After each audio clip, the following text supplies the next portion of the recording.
அஸ்ஸலாமு அலைக்கும் வரஹ்மத்துல்லாஹி வபரகாத். இப்போ நீங்கள் பார்க்குற இடம் தான் இது.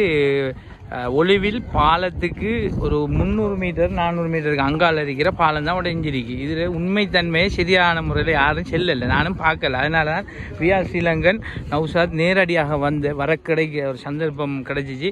அதனால் உங்களுக்கு காட்டுறேன், சரியாக பாருங்கள். இந்த இடம் தான் என்ன தெரியுது, மாட்டுப்பளைக்கு இருக்கிற கோயில். அந்த அந்த அந்த ஜூம் பண்ணாலும் அண்ணா விளங்கு. ரைட், ஓகே, அண்ணா விளங்கு கோயில்.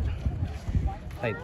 இப்போ எங்களோட ஒரு நேரிக்கார், அவர் இந்த பாலத்தை பற்றின ஒரு சின்ன ஒரு உரையாடல் ஒன்று தருவார், பார்ப்போம். செல்லுங்களேன் சகோதரர் ரிஸ்லி அவர்களே.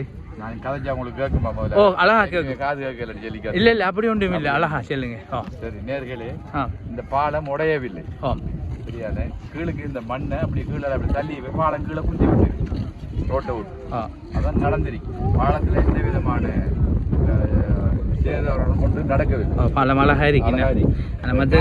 சொன்னா கீழே இருக்கிற மண்ணை அந்த வெள்ளம் இழுத்ததாக கீழுக்கு அப்படியே போய் குந்திட்டு, அதனால தான் இது இப்படி நடந்திருக்கு. ஆகையால இது அவ்வளோ பெரிய சேதம் இல்லை. இதுக்கு மேலால இந்த பாலத்தை தூக்கி தான் வைக்கணும்னு நினைக்கிறேன். துரிதமான முறையில் வேலையில் நடந்துட்டு இருக்கு.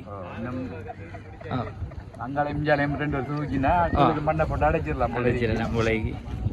Right, okay. அடுத்தது என்னென்னு சொன்னால், இந்த பாலம் போடும்போது கொஞ்சம் உயரமாக போட்டிருந்தா இந்த சேதம் கீழே அழகா இதை செஞ்சிருக்கலாம். இது 2வது வெள்ளம் மண்ணை எழுதி கொண்டு அண்ணா வச்சு பாருங்க. மண் அவ்வளோ தேவண்ணா கும்பத்தில் வச்சுக்க பாருங்க.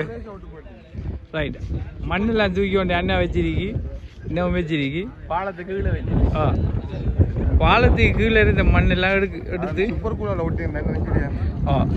அது மற்றது நாம் இதில் இந்த பாலம் போட்ட எம்பி இல்லை, இது அரசாங்கம் தான்.